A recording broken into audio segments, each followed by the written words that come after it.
Hello students. Last Sunday को UPSC prelims 2023 का paper हुआ है 28th ऑफ मई 2023 को। I am sure all of you must have gone through a lot of emotions, anxiety, fear, excitement, Joy. But आप में से शायद ही किसी ने ये सोचा होगा कि आप एक और इमोशन एक्सपीरियंस करोगे। वो इमोशन है despair, the complete loss of hope. इस साल के एग्जाम ने एटलीस्ट मुझे एक क्वेश्चन फेस करने पे मजबूर कर दिया, which is does such an exam warrant this kind of an attachment. क्या हमें इस एग्जाम पे इतना रिलाई करना चाहिए for our life, for our job prospects, anything? I think UPSC just gave an answer to that question itself. Mid 20th century में Albert Camus नाम के एक फिलोसफर हुए जिन्हें फ्रांस की सोसाइटी में खूब पढ़ा जाने लगा। कैमू का जो सबसे इंपॉर्टेंट कॉन्ट्रीब्यूशन था to philosophy was his idea of absurdism, that is absurdity. ठीक है, इस फिलोसफी का कोर आइडिया था that we as human beings constantly seek meaning and purpose in life, yet जो यूनिवर्स है it is devoid of any meaning और purpose. दोस्तों, मुझे लगता है 28 मई के पेपर ने इनकी फिलोसफी को पूरी तरह राइट प्रूव कर दिया है। Now coming to this year's prelims paper, the prelims of 2023 will obviously recede from our collective memory very soon, but हम जैसे बहुत सारे इंडिविजुअल्स के लिए this was a complete blood bath, complete obliteration. Now I feel that this year's prelims was one of the most difficult papers in recent times. I have cleared prelims thrice, and if I am feeling this way, I am sure जिन्होंने first time exam दिया होगा उनके लिए तो ये पूरी तरह incomprehensible या सोल क्रशिंग एक्सपीरियंस रहा होगा। A friend of mine who has consistently scored in the range of 115 to 130 when it comes to prelims, this year he is scoring close to 102 marks, and let us not even talk about CSAT. Second, जिस हिसाब से questions आए हैं, I think UPSC now probably wants specialists and not generalists. How else do you think कि आपको UNOPS नाम की कोई ऑब्सक्योर बॉडी के बारे में पता हो, unless you are a specialist? How do you think कोई को सारे स्पोर्ट्स अवार्ड्स के क्राइटेरिया पता हो? हाउ डू यू थिंक ये कैसे पॉसिबल है? Similarly, how many animals are nocturnal which are not, ये सब चीजें आप कैसे पता करके याद कर सकते हो? So I don't think the exam anymore demands generalists. Now it is shifting towards what you might call a specialist. Third, I understand that prelims is an exam of elimination of candidate, but this exam even eliminated the most deserving candidates this time. इस बार poor quality of paper setting की वजह से जो new aspirants थे they are at a disadvantage, because new aspirants would have used some tricks for elimination and they would have gotten some marks. But इस बार only 1, only 2, only 3, there is no scope for elimination. Elimination has been eliminated. Shift of focus has been there from simple elimination based questions to questions that require in-depth knowledge of each of the options. अगर आपको एक option के बारे में भी नहीं पता तो you cannot solve that question. So it becomes really tough. Lastly, atypical questions from atypical sources. After I made the answer key, जो मैंने भी पब्लिश करी है टेलीग्राम चैनल IFRIS UPSC पे, जो आप जाके देख सकते हो, वहां पे जब मैंने फुल आंसर की विद एक्सप्लेनेशन जब अपलोड करी, there were a couple of things which really shook me. Sources like EPW, sources like Down to Earth magazine, ये तो आप फिर भी कवर कर लोगे, बट आप क्या जाके एक एक गवर्नमेंट डॉक्यूमेंट चेक करोगे? Will you really go that far? कोई न्यूज जो बहुत ही ऑब्सक्योर है, will you actually go and read about it? It is not possible. तो सोर्सेज भी बहुत एटिपिकल थे इस बार जो क्वेश्चंस पूछे उनके। लास्टली, सीसैट जो था, what ever little was left of the student self esteem after the GS paper, उसको भी पूरी तरह सीसैट ने खत्म कर दिया। यूपीएससी अपनी ऑफिशियल नोटिफिकेशन में कहता है that CSAT maths will be of 10th level. अब क्या इस पेपर को कोई 10th का बच्चा इजीली सॉल्व कर सकता है? I leave this question for you to answer. But every absurdity has its own share of defenders, Oliver Goldsmith ने बोला है। Every absurdity has a champion to defend it. I like to call these defenders when it comes to UPSC the gatekeepers. Who are the gatekeepers? You know who are the gatekeepers. They are the coaching walas. In the next few days, you will see these gatekeepers tell you that the paper was very much doable, that it was relatively easy, that the questions were directly asked from whatever source they mentioned या फिर from their own books, from their own magazines. अगर आप अभी भी इनको trust कर रहे हो तो I would say it is up to you. They will also tell you that those who qualified prelims, these guys were special, talented, है ना, ये लोग आपसे ज्यादा talented थे, आपसे ज्यादा special थे, ज्यादा hard working थे. They say this so that you start finding fault in your own methods and not theirs. ये यूपीएससी का इक्विवेलेंट है of what we call gas lighting. आपके अंदर सेल्फ डाउट का सीड सो करके they will reap crores and crores of rupees. This is exactly how it works. Now my questions to them are, can they design even a single mock test which matches this paper? Is it possible for them? Second, did any of their materials cover questions like that of Indian squirrel in such detail? कोई ने भी cover किया है क्या Indian squirrel nest कहां बनाती है या ग्राउंड के अंदर अपना फ्रूट डालती है कहां डालती है? Did any institute cover such a thing? Lastly, can any of the founders themselves remember the names of all the nocturnal animals on the earth? Is it possible for them? Then how do you expect students to solve this? Okay, these are my questions for them. Next, coming to the question of whether you should be looking at the answer key now. Answer key shenanigans are a whole different thing. Now, should you be checking the answer key? I would say it depends. Can you bear the anxiety? अगर 20 दिन नहीं check करोगे, can you bear the anxiety? If you can, I would say don't check it. Second, what institutes answer key you are referring to? थोड़े reputed institutions का आप देखोगे तो फिर भी आपको सही मार्क्स मिलेंगे, लेकिन a lot of them have been making very silly mistakes. Lastly, can you embrace failure? Are you ready to embrace failure? If you can easily embrace failure, तो अभी भी जाके चेक कर लो, कोई फर्क नहीं पड़ता. Now, why do I say कि कौन सी इंस्टीट्यूट की आंसर की रेफर कर रहे हो उससे फर्क पड़ता है? This is my 2021 prelims marks. अब मैंने जब घर आके मिलाए थे आंसर की से, तो डिफरेंट आंसर की से डिफरेंट मार्क्स मिले. कोई में 117, कोई में 109, किसी में 102. एंड जो मेरा फाइनल स्कोर आया था वो तो इन सबसे डिफरेंट था. So right now what I would suggest is anything above 70, if you are scoring anything above 70, I believe you should start preparing for mains. Why? There is huge discrepancy in the answer keys. Including जो मैंने publish करी है उसमें भी गलतियां होंगी. I take full responsibility for it. Last year 15 questions differed with respect to the prominent institutes answer keys. पिछले साल 15 क्वेश्चन ऐसे थे जो डिफर किए हुए थे your answer keys from the coaching उनसे यूपीएससी का. The cut off will definitely go lower. I can tell you that. Why? Because of the cumulative effect of two things. First, जो how many statements वाले question इस बार आया है, only 1, only 2, only 3, ये पिछली बार सिर्फ 5 से 6 क्वेश्चन ऐसे थे. एंड उसके बाद भी 98 से कट ऑफ गया था 88 पे. ठीक है. और इस साल ये कितने क्वेश्चन है? Almost all your question are these how many statement types. तो the cut off will definitely be going lower. I will not speculate on the number, but it is going lower. That is all that I can say. Second, CSAT का assault. CSAT ने इस बार बहुत बुरी तरह से लोगों को धो दिया है. Let's just say that as it is.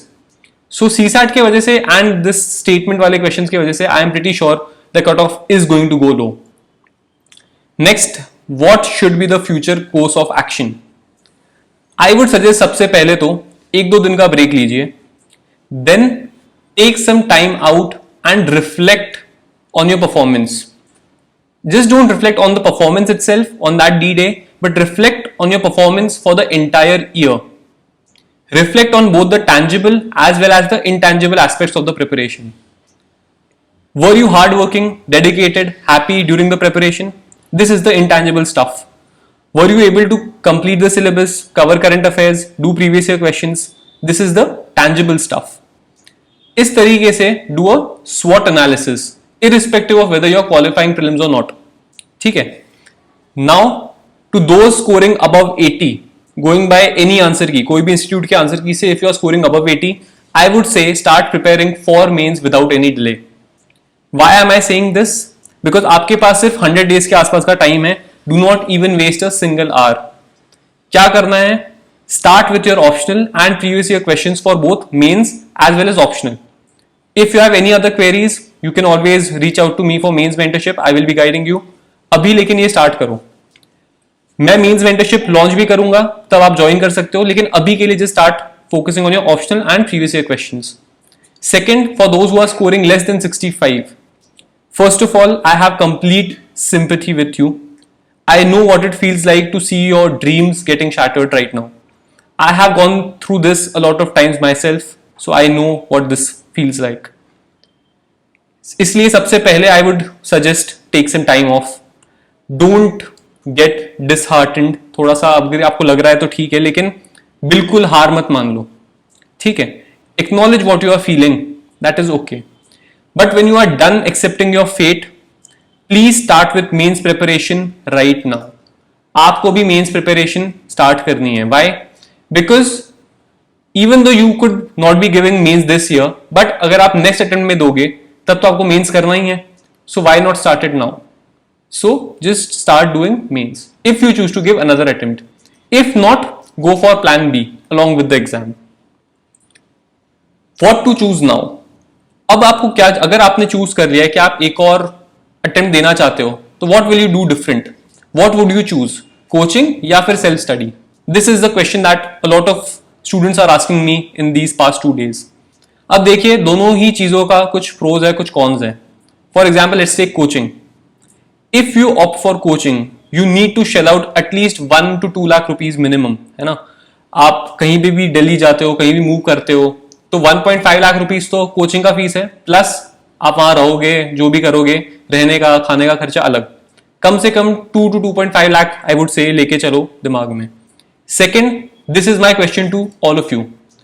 Do you really think that the coaching वालास care about your results? I know you know the answer too, and मुझे भी आंसर पता है. Third, coaching doesn't care about your strengths and weaknesses. जो मैंने ऊपर स्वॉट analysis करने को बोला, कोचिंग वाले कभी आपको स्वॉट एनालिसिस करने को नहीं बोलेंगे. Why? Because they tackle this exam with a one size fits all approach. So even if you may be good at polity, they will teach you polity for the next 4 months, something that you could have done in less than 1 month on your own. ये जो one size fits all approach है ना, this डिसरिगार्ड्स your individuality. You are now just one of their many customers. Lastly, coaching is all about one-way communication. Your doubts, your results, they hold no meaning for them once you have paid the fees. That's it. That's the truth. Lastly, self study पे आते हैं. Self study तो आपने अभी भी करी, बहुत मेहनत करी होगी, है ना, but result कुछ मिला? That is the question that we must answer. Ultimately, we are all here for the result. Self study से क्या क्या प्रोज है, क्या कॉन्स है? फर्स्ट, सेल्फ स्टडी के भी अपने प्रोज कॉन्स है, ऐसा नहीं है. बिकॉज प्रोज क्या है? It is cheaper than coaching, है ना. आप अपने सब्जेक्ट्स को सेल्फ स्टडी कर सकते हो अपने पेस पे, जैसे करना है, जिस ऑर्डर में करना है. But the real cause that is involve is the time that you have lost in the process.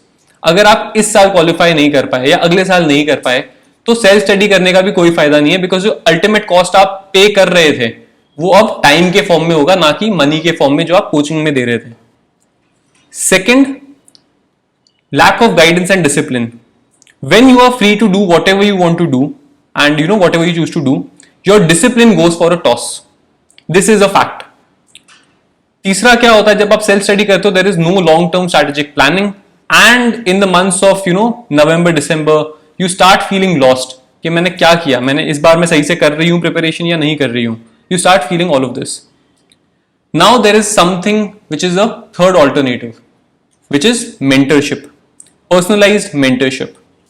I believe a paper like this year's prelims tells you exactly why something like personalized mentorship becomes so crucial. Even though इसके बारे में हम लोग इतना ज्यादा नहीं जानते, but this is what I call the madhyam marg of UPSC preparation, which is personalized mentorship. The middle path between self-learning and coaching. एक तरफ सेल्फ लर्निंग है, एक तरफ आपका कोचिंग है. इन दोनों के बीच में आ जाता है personalised mentorship. Why personalised mentorship? The first reason is, आपने बचपन में पढ़ा होगा स्पीड एंड वेलोसिटी के बारे में. इनमें क्या फर्क होता है?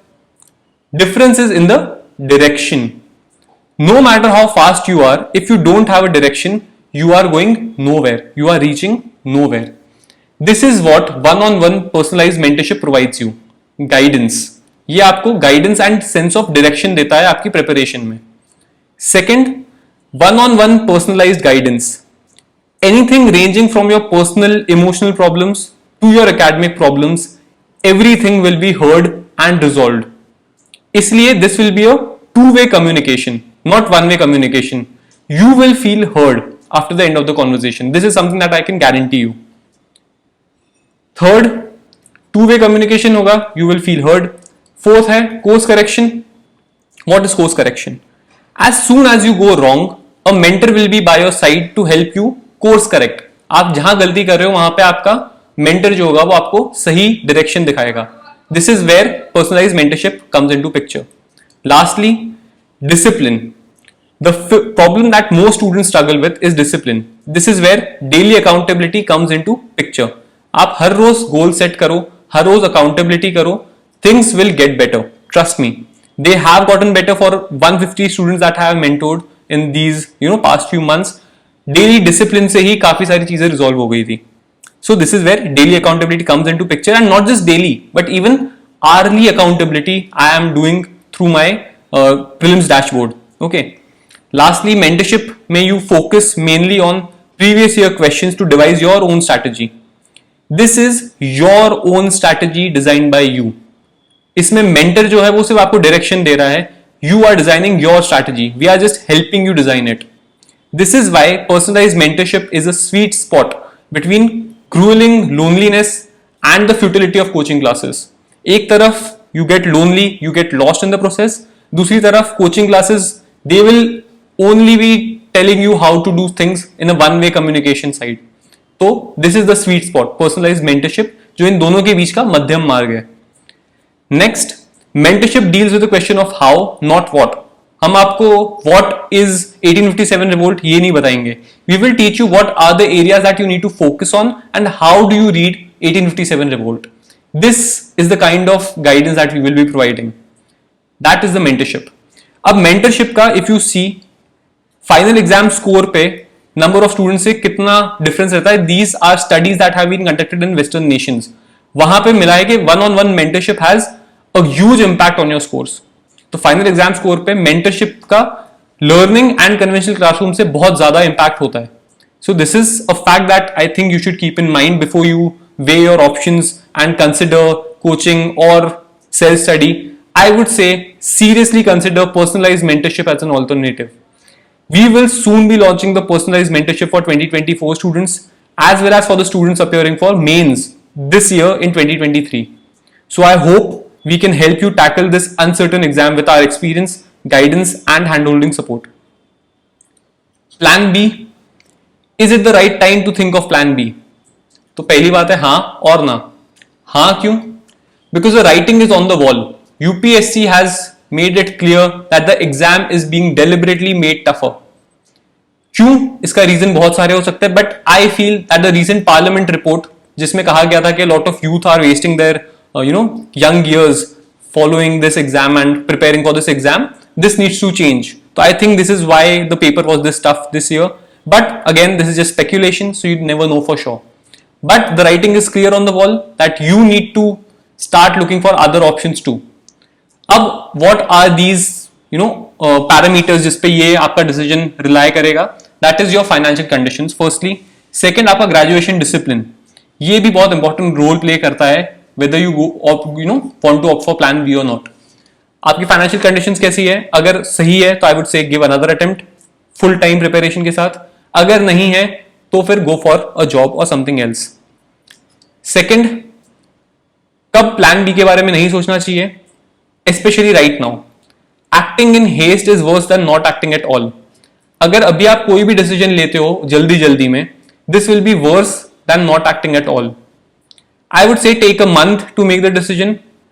Try dabbling with different interests, passions, hobbies, and then find your ikigai, which is a Japanese term for maybe passion or something like that. First, do a SWOT analysis regardless. सबसे पहले SWOT analysis करो, देखो आपकी क्या strengths है, क्या weaknesses है. Then decide whether you want a plan B or not. How to overcome this setback now? अगर आपको लग रहा है prelims नहीं हो रहा, then how to overcome this setback? For me, I think two philosophical tenets have really helped me deal with this uncertainty that life comes up with. First is Albert Camus का ही absurdism. According to this philosophy, we as humans search for meaning, but there is no meaning in the universe. There is no meaning to life.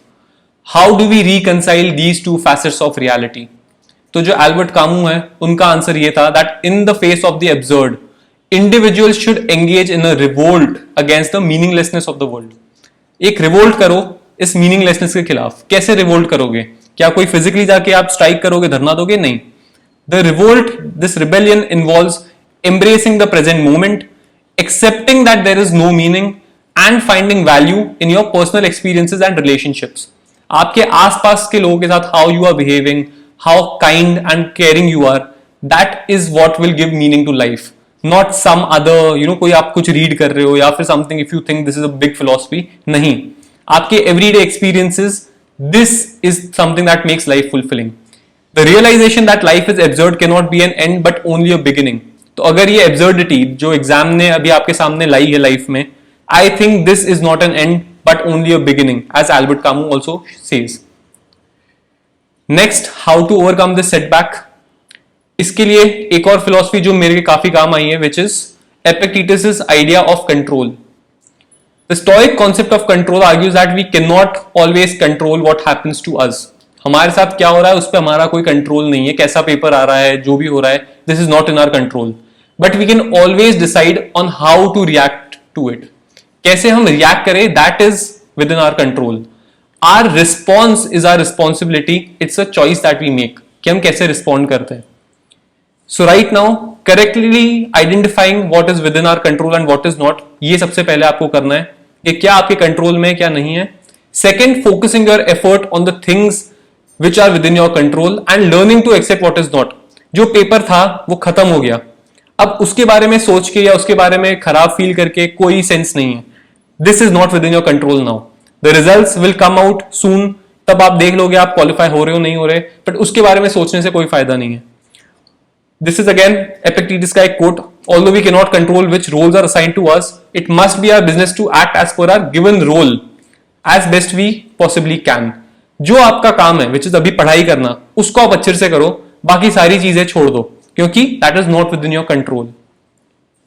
My advice to you would be, take a week off, prioritise what really matters to you in life. देखो आपके life में what really matters to you. Cultivate some meaningful relationships with people around you. Have some meaningful conversations with friends, family, even strangers. बात करो, किसी से भी बात करोगे, मीनिंगफुलनेस खुद ब खुद दिखेगी. अभी एग्जाम ने तो आपको बिल्कुल डिसहार्टन कर दिया होगा, डिस्पेयर्ड फील कर रहे होंगे, but this is how you come back to life. Do not feel guilty about not studying for these 1 or 2 days और may be probably a week. You deserve this break. आपने एक साल इतनी मेहनत करी है, you deserve this break, you deserve this moment of self care. अभी self care का टाइम है. So my only advice would be, take care of your self and just have your share of fun. You had your share of fun even with the exam. जो मैंने Telegram पे group में message डाला था, that was have your fun. Again, my advice would be have some fun. Take care of yourself. Good luck.